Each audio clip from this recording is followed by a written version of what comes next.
J'aimerais vous inviter à tourner avec moi dans 1 Corinthiens, chapitre 15.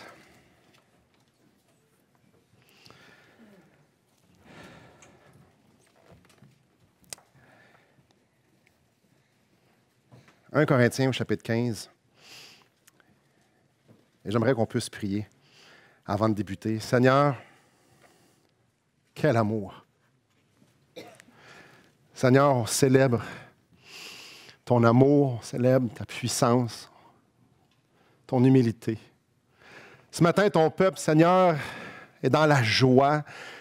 Et non seulement dans la joie, on tressaille de joie, Seigneur. Nos cœurs bouillonnent à l'idée que nous sommes rachetés, à l'idée que tu nous as tant aimés que tu as envoyé ton Fils mourir sur la croix pour nous.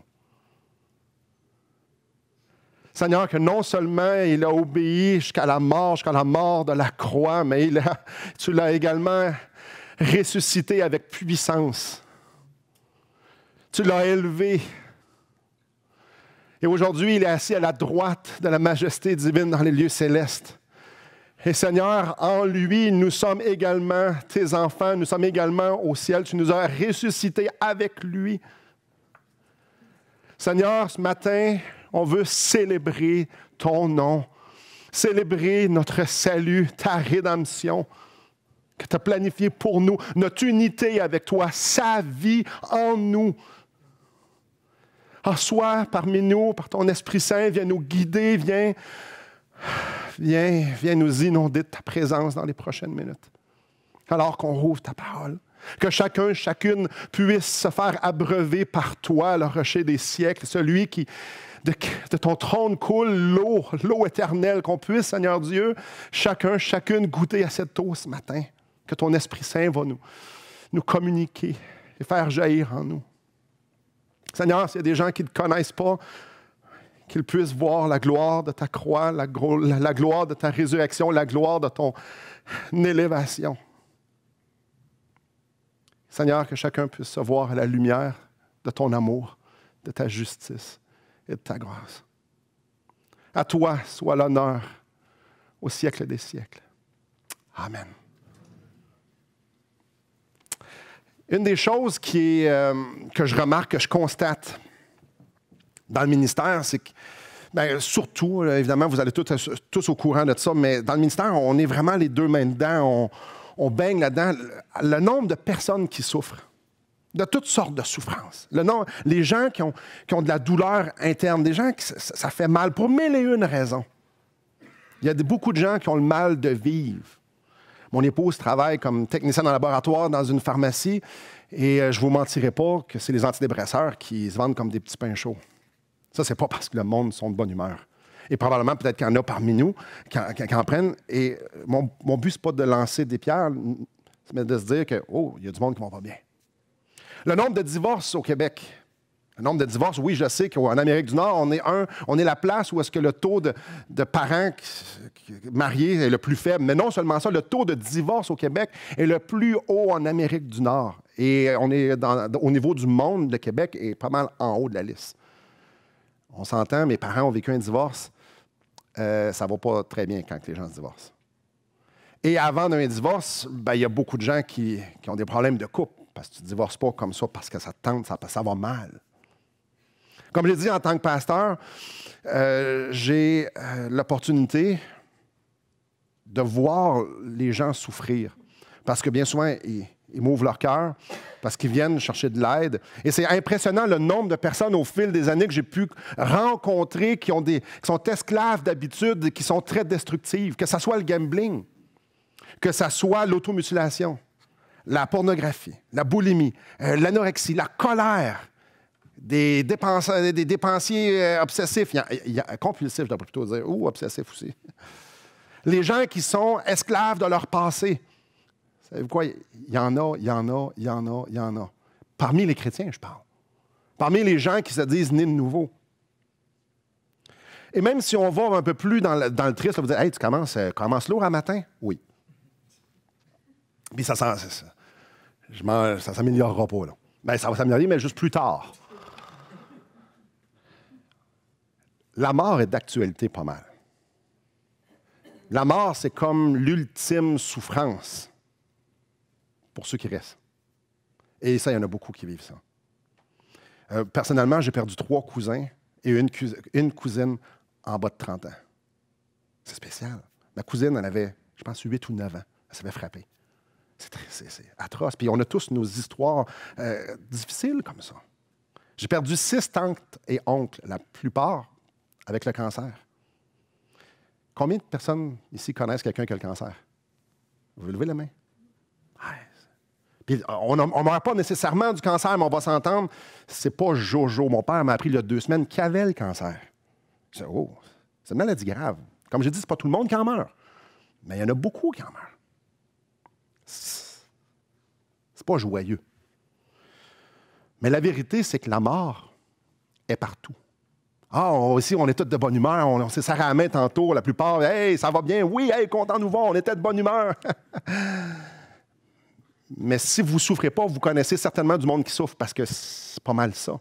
Hey, il y a 152 personnes qui meurent tous les jours au Québec. À peu près entre 52 000 et 56 000. Ça fait plusieurs années de ça. 152 personnes vont mourir aujourd'hui et demain et après-demain. Et la plupart d'entre eux, il n'y avait aucune espèce d'idée que c'était ça, mais à la mort est relié un drame. À la mort est relié une histoire triste. On peut se faire à croire bien des affaires, on peut se serrer la main puis se mettre bien beau puis dire que ça va bien, mais la vérité, c'est que il y en a un gros paquet qui sont tristes. Il y en a un gros paquet qui vont être tristes demain, qui vont être tristes après-demain. On peut être franc d'entre nous, il y a bien du monde autour de nous qui souffre. Et mon but, là-dedans, quand je parlais de dépression, ou peu importe, les gens qui antidépresseurs, je ne suis pas en train de lancer des roches. Là. Je ne suis pas en train de vous juger si vous avez des problèmes de couple ou si vous avez des problèmes de dépendance. Pas du tout. J'ai moi-même été esclave. Et moi-même, j'ai fait une dépression. Et moi-même, ça n'a pas toujours été bien. Au début de notre couple, moi et Élise, ça n'allait pas super bien. Fait que c'est pas moi qui vous lance des... Je fais juste vous dire, ben le monde souffre. C'est comme si c'était en dedans de nous. C'est comme si on ne peut pas vraiment se sauver. Moi, je me souviens, j'avais 18 ans, j'étais dans ma crise d'adolescence, en fait, une crise point, existentielle. Ma vie était sans dessous-dessous, c'était incroyable. Puis là, je me suis dit, moi, je m'en vais aller travailler dans l'Ouest canadien, parce que dans l'Ouest canadien, il me semble que ça va être bien mieux. C'est drôle, hein, mes problèmes m'ont suivi. Mon mal de vivre m'a suivi jusqu'en Alberta. Pourtant, en Alberta, c'est pas le Klondike, là, mais c'était supposé être le fun. C'est drôle, c'est comme si les souffrances nous gardent, sont là. Mais ma question, c'est, est-ce qu'on peut avoir de l'espoir? Est-ce qu'on peut sortir de là? Est-ce qu'on peut avoir un espoir? Bien, la réponse, c'est oui puis c'est non. Là, vous dites, je pensais que tu devrais dire oui. Bien, oui et non. Et la réponse, on va voir ça ce matin. Oui, il y a de l'espoir, mais non, il n'y en a pas vraiment. Et commençons ici dans 1 Corinthiens, chapitre 15. On va commencer avec le verset 56. L'aiguillon de la mort, c'est le péché. L'aiguillon de la mort, c'est le péché. 1 Corinthiens, chapitre 15, verset 56.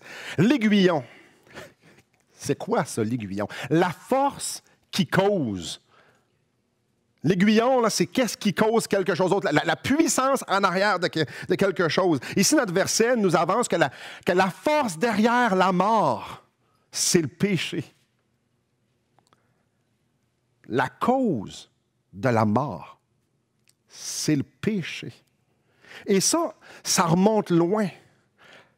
C'est une condamnation. Le péché a une condamnation. Et ça remonte loin, ça remonte au Jardin d'Éden. Quand Dieu a dit à Adam, tu ne mangeras pas de l'arbre de la connaissance du bien et du mal. Tu n'en mangeras pas. Il y avait une règle dans tout le jardin. Tu ne mangeras pas de cet arbre-là. Mais si tu en manges, qu'est-ce qu'il a dit? Tu mourras certainement. Si tu manges de l'arbre de la connaissance du bien ou du mal, tu vas mourir. Qu'est-ce qu'ils ont fait? Ben, vous connaissez l'histoire, je connais l'histoire. Adam, il en a bel et bien mangé. Qu'est-ce qui est arrivé? Ce qui est intéressant, c'est qu'aujourd'hui, Adam, cherchez-le, il n'existe plus. Pourquoi? Pourquoi qu'Adam, on ne trouve plus Adam? Ben, il est mort. Il est vraiment mort. N'est-ce pas intéressant? Si tu en manges, tu vas mourir. Et qu'est-ce qui est arrivé? Adam il est mort. Quand tu pêches, la condamnation, c'est de mourir. C'est spécial parce que dans Romains 6, 23, on nous dit « Car le salaire du péché, c'est la mort. » La Bible nous le dit. Là, regardez bien ça. Là, j'ai toute votre attention. Quand tu pêches, tu meurs. Adam, c'est ce qui est fait, c'est ce qui est arrivé. La Bible nous dit le salaire du péché, c'est la mort. Puis regardez bien ça, si on regarde l'histoire de l'humanité. Le monde, est-ce qu'il meurt? Oui. Oui. Comme je vous dis, la plus grande cause de décès, c'est la naissance. Non, on meurt. On va mourir. Même les meilleurs de l'humanité, les grands débonnaires, ceux qui aimaient les gens, ceux qu'on fait, est-ce qu'ils sont morts? Essayez de trouver du monde qui ont 2793 ans sur la Terre. Non, mais tu sais, les bons, là, les vraiment, vraiment bons, ceux qui ont tout donné, là. Trouvez-les, ils sont où? Ils sont où? Est-ce que vous croisez souvent des gens qui disent « Ah ben oui, moi je suis né en 1534. » Non! Non, ça nous fait rire. Mais le monde meurt. Tout le monde meurt. Même notre compréhension de l'humanité nous montre que le monde meurt. Savez-vous pourquoi? Parce que la Bible dit tous ont péché. Tout le monde pêche. Le salaire du péché, c'est la mort. Ben oui, à cause que tu pêches, tu meurs. C'est une condamnation qui vient directement d'Adam et qui ne s'est jamais arrêtée. Les pécheurs, là, ils meurent. Vous voulez savoir pourquoi on vit des deuils, pourquoi on vit de la tristesse? C'est parce qu'on pêche. C'est une condamnation. Et le péché produit la mort physique. Ça, on l'expérimente tous. Mais la Bible nous parle aussi que ça produit une mort spirituelle. Dans Éphésiens chapitre 2, verset 1, ça nous dit « Vous étiez morts par vos offenses et par vos péchés. » Vous étiez morts. Ça implique deux choses. Ça implique au passé. Paul parle aux Éphésiens, il leur dit « Avant, vous étiez morts. » Ça veut-tu dire qu'ils sont vivants maintenant? Oui. Mais ils étaient vivants quand il leur a dit ça, puis là, ils sont encore plus vivants. Non, on parle d'une mort spirituelle. Avant, vous étiez morts spirituellement. Maintenant, vous ne l'êtes plus. Vous étiez morts. Vous voyez, le péché crée un gouffre entre Dieu et nous. Il y a un gouffre entre les deux. On ne parle plus le même langage. Dieu est saint, Dieu est parfait, Dieu est pur, Dieu est bon. Et le péché fait en sorte qu'on n'a plus accès à lui. Car tous ont péché, sont privés de la gloire de Dieu. Il y a un gouffre entre les deux. Il y a un gouffre aujourd'hui parce qu'aujourd'hui je pêche. Et il y a un gouffre demain parce qu'aujourd'hui j'ai péché. Au ciel, lorsque nos paupières vont se fermer, est-ce qu'on va devenir plus vivant parce qu'on est rendu au ciel? Non, nos péchés ne sont pas effacés. Nos péchés ne s'effacent pas. Nos péchés ne s'effacent pas. Pas du tout. Alors, quand je vais arriver au ciel, je ne pourrais pas dire « Ah, ben là, Dieu, je suis content de te voir, ça va bien, oui. Ah oui, je ne pensais pas à toi dans ma vie, mais tu me laisses rentrer, champion, là. Moi, j'ai tout pensé toute ma vie que je n'étais pas si pire. Là, tu vrai que je ne suis pas si pire? Moi, je pense que je ne suis pas si pire. Un problème de péché. Tu avais un problème de péché, tu as encore un problème de péché. Tu étais mort spirituellement, et là, tu es mort physiquement, puis tu penses que là, tu deviens vivant? Non. Réalisons, on est dans notre texte. L'aiguillon de la mort, c'est le péché. La force derrière la mort, c'est le péché. Et la puissance du péché, c'est la loi. C'est drôle, il y a une puissance en arrière du péché. Peut-être que vous n'aviez jamais vu ça de même, mais le péché, il y a une puissance, il y a une locomotive en arrière du péché, puis ça s'appelle la loi. Ça veut dire quoi, ça? Ça veut dire que la loi n'arrête pas de nous dire « t'es coupable ». Chaque action qu'on fait nous dit « hey, t'es coupable ». La locomotive, c'est ça. La locomotive, c'est qu'il y a une loi, puis on pêche. C'est facile. Dans la loi, ça dit « tu ne convoiteras pas ». Convoiter. Convoiter. Convoiter, ça veut dire quoi? Ça veut dire « oh, la voiture que mon voisin a, j'aimerais vraiment l'avoir. Il me semble que je serais plus heureux. Oh, la femme de mon voisin, je l'aimerais beaucoup plus que la mienne. » Convoiter. Non, tu ne fais pas ça. Parce que quand tu fais ça, tu te rends coupable de péché. Et le péché, ça veut dire que tu meurs. Ça nous dit aussi, tu ne mentiras pas. Ah, mais moi, je ne suis pas menteur, Simon. Ah, ouais. Ça vous est déjà arrivé de dire, ah oui, ça va bien, puis ça n'allait pas bien pantoute? Ah, c'est pas des gros péchés, ça, là. C'est pas des gros mensonges. Dieu dit, c'est quand tu ne dis pas la vérité, c'est un mensonge. Imaginez-vous si vos enfants vous disaient, ah non, papa, ça, c'est pas un péché, c'est pas un mensonge, ça. Tu ne m'as pas dit la vérité, mais moi, je pense que c'est pas un mensonge. Ah oui, mon grand, ou ma grande, mais moi, je te dis que c'est un mensonge. C'est drôle. On dit à nos enfants c'est quoi la loi, mais on ne veut pas que Dieu nous le dise. Ah non, Dieu nous dit tu ne mens pas, tu dis toujours la vérité. Es-tu content qu'il neige? Non, vraiment pas. Ah, oui. Tue pas. Ah là, par exemple, on est tous. Dieu ne veut pas qu'on tue. Ouais. Jésus aussi nous dit celui qui haït son frère, celui qui a de la haine envers quelqu'un, c'est que dans son cœur, c'est comme s'il l'avait tué. Ouais. Ça nous dit aussi, tu ne voleras pas. Ce qui est à César est à César. Donc, quand tu fais ton rapport d'impôt, jamais je vais oublier une pièce. Jamais je vais oublier de payer la taxe. Jamais de toute ma vie, je vais enfreindre le copyright, les droits d'auteur. Jamais. Même quand j'étais jeune, quand j'ai pris, je m'en souviens, une petite framboise en jujube, au dépanneur. Je suis un voleur si je l'ai pris? Ah ben non, une jujube, une scène. Je m'en souviens, il coûtait une scène. Mes enfants disaient, il y a déjà eu des bonbons qui coûtaient une scène. Faites-vous-en pas, il y a même des pains qui ont déjà coûté 10 cents. Mais moi, ça, je m'en souviens pas. Il y en a qui s'en souviennent. Non, mais c'était pas un vol. Le propriétaire était content que je fasse ça. Hein? Ah non, selon ma loi, moi, aujourd'hui, je dis une scène, il n'y a rien là, mais le propriétaire, lui, il dit quoi? C'était ma scène que tu as pris. En fait, je n'ai pris plus qu'un. C'est ma pièce que tu as pris. En fait, c'était la boîte au complet. C'est mon 10 piastres que tu as pris. C'était-tu un vol? Ah, Dieu dit. En fait, on pourrait parler comme ça, mais l'ultime, c'est que tu vas aimer Dieu plus que n'importe quoi. Jamais tu vas aimer quelqu'un ou quelque chose plus que Dieu. En fait, toute chose que tu vas faire dans ta vie, tu vas avoir pour glorifier Dieu. Puis quand tu vas une fois, une seconde, une fraction de seconde, qui n'aura pas pour but de glorifier Dieu, tu vas être coupable. Ouais. On pourrait parler de la jalousie aussi, on pourrait parler de la colère, on pourrait parler de l'amertume, de la rancune, on pourrait parler du critique, du jugement. Non, quand tu pèches contre la loi morale de Dieu, tu es coupable. La loi n'arrête pas de nous dire qu'on est coupable. Jour après jour après jour, notre vie nous démontre qu'on est des pécheurs. Pourquoi? Parce qu'on pense qu'on est pécheur? Non. Parce que la loi de Dieu nous dit qu'on est pécheur. Et c'est le fun parce que bien souvent, quand on rencontre les gens et on leur demande « Toi, es-tu une bonne personne? » La plupart du monde nous dit « Ben oui, je suis une bonne personne. » Il me semble que je me vois arriver devant Dieu puis il lui dit « Puis, Simon, es-tu une bonne personne? » Ben, d'après moi, oui. Oui. Laisse-moi rentrer dans ton paradis, dans ton royaume, selon ma loi. Ouais, je sais pas. C'est drôle juste le dire, ça ne fonctionne pas dans ma tête. Non. La loi par laquelle on va être jugé au ciel, c'est pas que moi, je pense bien que c'est correct. Oh, moi, je pense que c'est pas si pire. Non, ça n'a pas rapport. Dieu nous a dit, voici ce que tu dois faire. Je te l'écris, je te l'ai dit, c'est noir sur blanc. Je ne prends pas un doctorat pour comprendre. Non, je veux que tu m'aimes de tout ton cœur, de toute ta pensée, de toute ta force, tout le temps. C'est facile. Au ciel, c'est là-dessus qu'on va être jugé. Ça nous amène où, ça?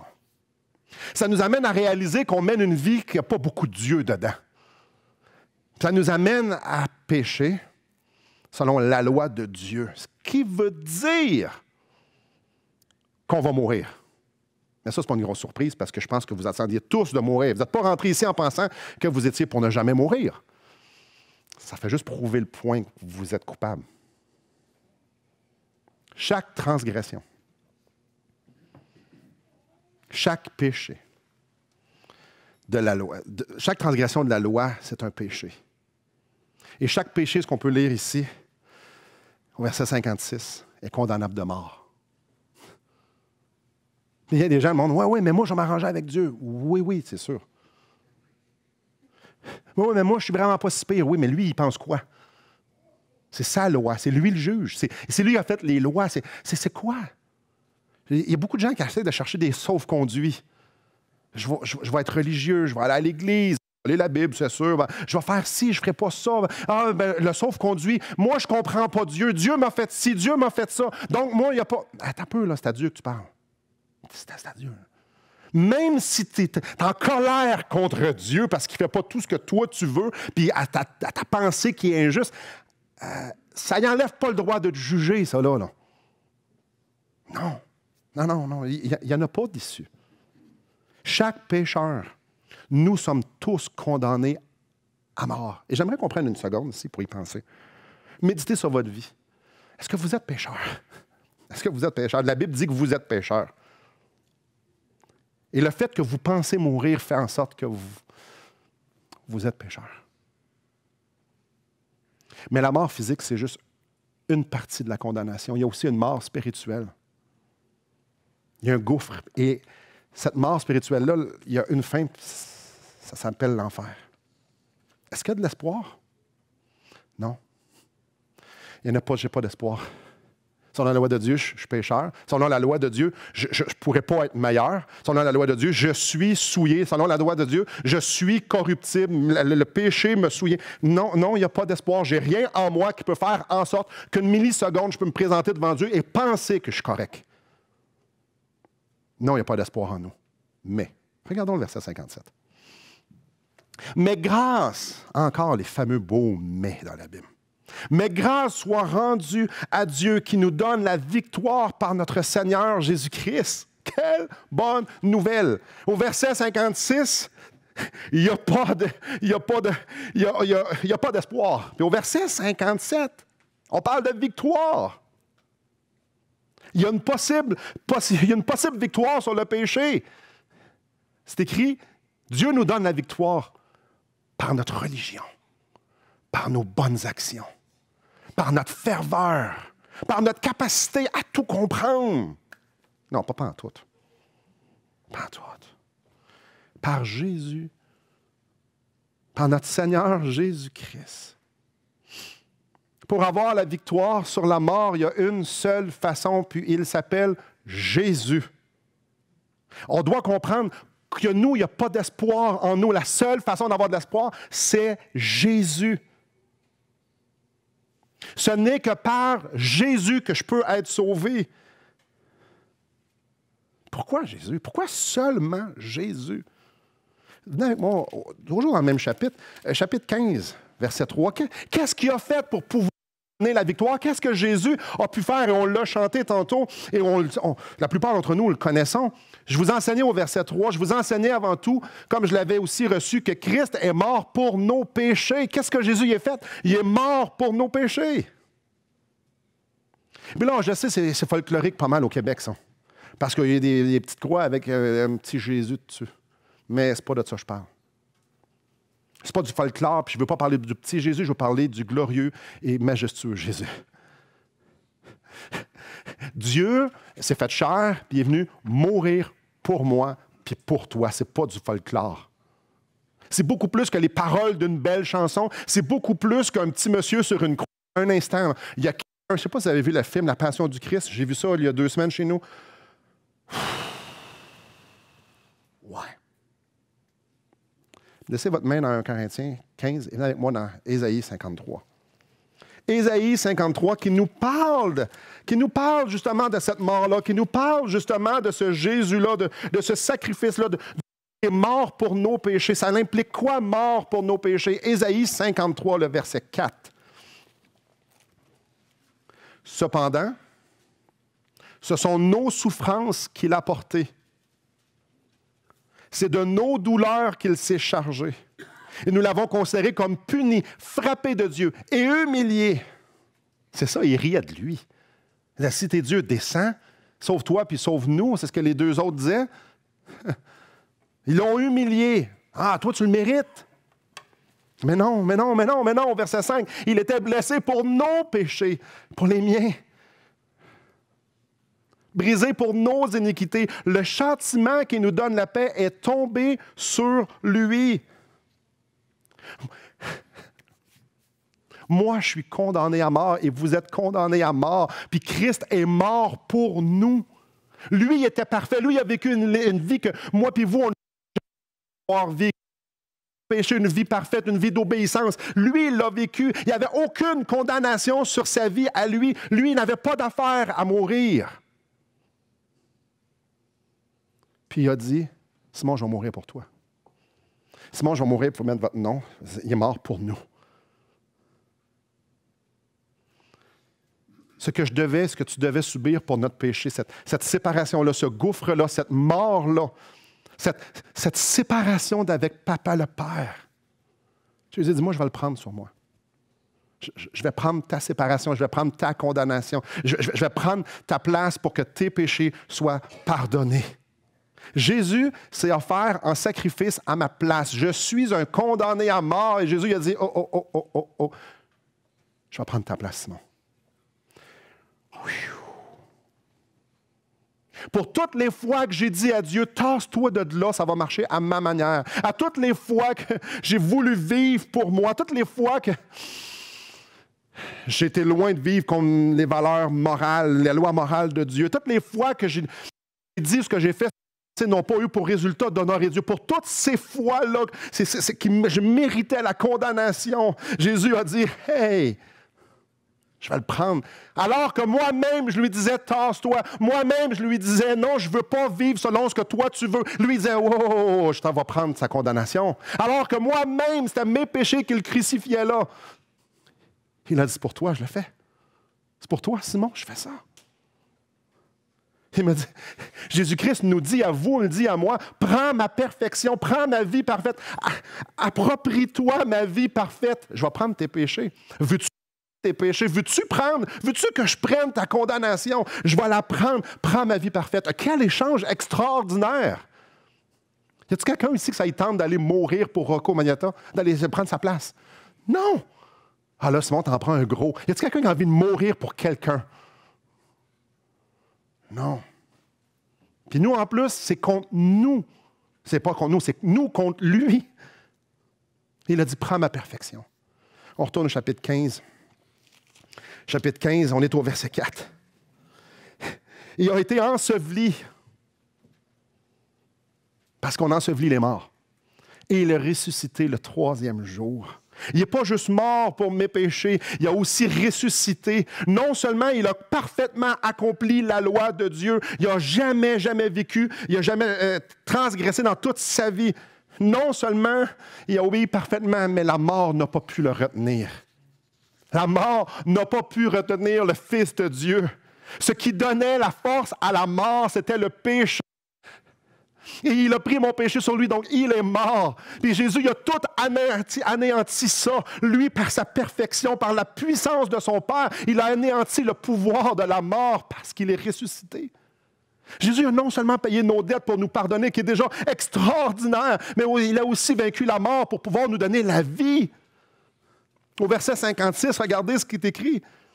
L'aiguillon de la mort, c'est la force en arrière de la mort, c'est le péché. Et la puissance du péché, c'est la loi. Mais en Christ, la loi est accomplie. Prenons le verset d'envers. En Christ, la loi est parfaitement accomplie. Ça veut dire quoi? Ça veut dire que le péché est pardonné, que la justice de Dieu est satisfaite. Ça veut dire quoi? Ça veut dire qu'en Christ, la mort ne règne plus. Ceux qui ont dit, moi, Jésus, je la veux, ta perfection. Ceux qui ont dit, moi, Jésus, je vais prendre ma culpabilité, je vais la mettre sur tes épaules, puis je vais prendre ta vie parfaite. Tu prends ma place. Ceux qui ont voulu cet échange-là, ceux qui ont voulu se faire sauver par Jésus. La Bible est claire. Par lui, Dieu nous donne la victoire. Par lui, sur la mort. Est-ce que je vais mourir? Est-ce que mon corps va mourir? Assurément, allez voir verset 54. Il t'arrive un problème, c'est que j'ai déjà péché. Et je pêche encore à tous les jours. Lorsque ce corps corruptible, le corps que vous voyez en avant de vous et autour de vous, ce corps-là, quand ce corps-là aura revêtu l'incorruptibilité, puis que ce corps mortel en moi aura revêtu l'immortalité, alors s'accomplira la parole qui est écrite, la mort a été engloutie dans la victoire. Quand on va mourir, parce que ce corps-là n'est pas parfait, croyez-moi, il ne l'est pas. Puis si vous avez un peu plus avancé en âge, plus qu'on avance en âge, plus qu'on peut dire non, mon corps n'est pas parfait. C'est ce qu'on m'a dit. Au ciel. Alors que nos paupières vont se fermer ici, puis qu'ils vont se réouvrir, les yeux de nos cœurs vont se réouvrir dans l'éternité, on va nous donner un corps de gloire. Un corps incorruptible qu'on lit ici. Un corps qui va être revêtu d'immortalité. Un corps de résurrection, le même corps que Jésus a eu, que ses disciples ont vu. L'accomplissement final de notre salut, c'est quand nous allons dans sa présence. Puis on va avoir un corps comme lui. L'accomplissement final. Ça veut dire quoi, ça? Je viens de dire l'accomplissement final de notre salut. Oui, l'accomplissement final. Oui.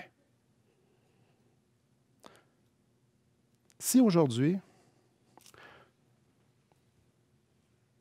tu as mis ta confiance, si aujourd'hui tu as mis ta foi en ce que Christ a fait, aujourd'hui tu as la victoire sur le péché, sur la mort, sur la loi. Si tu as mis ta confiance, tu as fait cet échange-là avec Jésus, si tu as accepté de vouloir prendre son amour et sa perfection, aujourd'hui tu es libre. Tu es libre de vivre.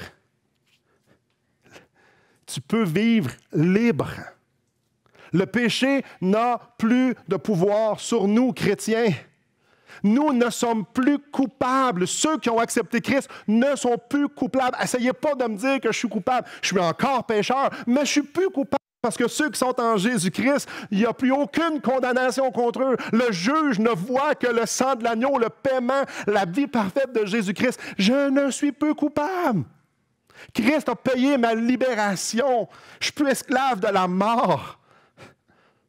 Je ne suis pas obligé de vivre en condamné. Je ne suis pas obligé d'avoir peur face à la mort, face à la vie, parce que je suis libre. J'ai la vie de Christ qui vit en moi. Il est venu me donner sa vie de résurrection. Je l'ai présentement. Je ne suis pas obligé de vivre en mort et vous non plus. Nous ne sommes plus des étrangers de Dieu. Nous ne sommes plus des ennemis de Dieu.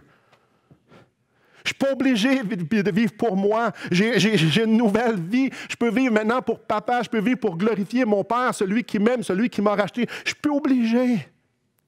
Nous avons la victoire par Jésus-Christ. Je le redis et je vais le redire encore. J'ai sa vie en moi. Les chaînes qui me retenaient aux ténèbres, les chaînes qui vous retenaient aux ténèbres, ils ont été brisées à la croix du Calvaire et ils ont été anéantis lorsque Christ est sorti du tombeau et est allé auprès de son Père. Maintenant, je peux regarder la mort droit dans les yeux et dire, ô mort, où est ta victoire? Ô mort, où est ton aiguillon? Verset 55. Ô mort, elle est où ta victoire? Elle est où ta victoire? Je suis plus coupable. J'ai revêtu Jésus-Christ. Je ne suis plus coupable. Ah oui, tu veux me tuer? Ben vas-y, tue-moi. C'est juste une porte. Je m'en vais vers la vie. J'ai la vie. Et où l'aiguillon de la mort? Il n'y en a plus. Je ne suis plus coupable. Maintenant, je suis libre de saisir Christ. Maintenant, je suis libre de saisir sa vie, sa puissance. Maintenant, je suis libre de marcher dans le royaume de Dieu, la tête haute et non pas en tant que condamné. Je peux me présenter auprès de mon Père, la tête haute, parce que je suis son enfant et non pas son ennemi, un étranger. Je ne suis pas mort spirituellement, j'ai la vie de son Fils. Quand je sais, et je prends une pause pour y penser, que lorsque mes yeux vont se fermer ici bas, Jésus va me dire, rentre dans la joie de ton maître, bon et fidèle serviteur. Je vais être avec lui pour l'éternité. Je peux vous le garantir. Il n'y a pas grand-chose que je sais dans la vie, mais il y a une chose que je sais. C'est que j'ai sa vie en moi. Puis comme je l'ai dit, puis je vais le redire, puis je vais le redire, ça ne sera pas la seule journée que vous allez m'entendre dire ça. Fini la culpabilité, chrétien. Fini. Frères et sœurs, c'est fini. On n'est pas obligé d'être assez bon pour Dieu. Non, on peut être bien ordinaire parce que Jésus est bon. J'ai plus besoin de mettre ma confiance dans la chair parce que je peux mettre ma confiance dans Christ, dans ce qu'il a fait, dans ce qu'il est, dans tout ce qui est la puissance. Je n'ai plus besoin non plus d'être soumis à la puissance de ma propre chair. Je peux obéir à l'Esprit de Christ qui vit en moi. J'ai Christ. J'ai Christ. On a Christ. Je peux vivre aujourd'hui parce que lui, il vit. Je sais une chose, c'est que quand je vais mourir, ça ne sera pas la fin. Non, ça ne sera pas le début non plus parce que je l'ai déjà. Non, l'accomplissement final, ça va juste continuer dans toute une perfection que j'ai de la misère à imaginer aujourd'hui. Ça va continuer. Est-ce qu'il y a de l'espoir pour ce qu'on vit? Oui, seulement en Christ. Est-ce qu'il y a de l'espoir pour ce que vous êtes en train de vivre? Peut-être ça peut être très difficile. Je sais qu'il y a des gens qui vivent des choses difficiles aussi. Est-ce qu'il y a de l'espoir juste en Christ? J'aimerais ça qu'on prenne un instant ici pour... Est-ce que vous êtes victorieux sur la mort? Est-ce que la mort, c'est un gros monstre? Si vous faites partie des 152 qui vont mourir aujourd'hui, est-ce que ça vous fait peur? Là, tu te dis, Simon, ça-tu nous faire peur? Oui. Parce que Jésus a parlé plus de jugement, de condamnation de l'enfer que parler du ciel. Pourquoi? Parce que c'est une réalité que nous, on ne voit pas, mais qui existe.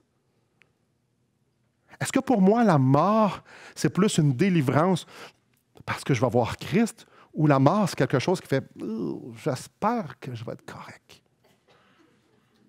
La mort, c'est-tu comme « oh non, c'est-tu un monstre? » Ou la mort, c'est comme « ah, tout de suite ». Je vous le dis, tantôt, notre famille, on est 7, on s'en va dans la van. Si vous me dites, Simon, si tu pognes un accident et tu meurs, ça te dérange-tu? Mais non. Oh, mais non. Non. Dites-moi aujourd'hui qu'il me reste un mois à vivre. Je suis bien correct avec ça. Pourquoi? Parce que j'aime la mort? Oui. Parce que la mort, ce n'est pas un monstre. La mort, c'est juste une porte qui va me faire rencontrer mon Sauveur.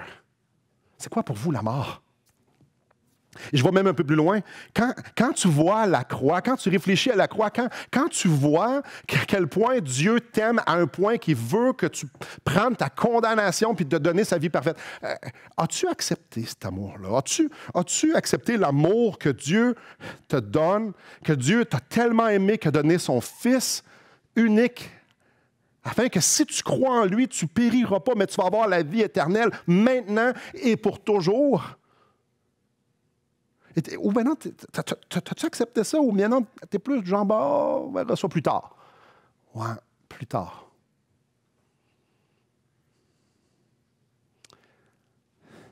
Crie à Jésus. Oh, crie à Jésus. Aujourd'hui, Jésus t'offre sa vie. Aujourd'hui, Jésus t'offre son pardon. Tu as juste à le prendre. Tu as juste à dire, oui, c'est ça que je veux. Oui, je suis un condamné. Puis oui, je veux ta vie, ta perfection. Oui, je veux ta vie. Puis oui, je veux vivre ça. Maintenant, donne-lui ta mort. Prends sa vie. C'est juste ça qu'il veut t'offrir.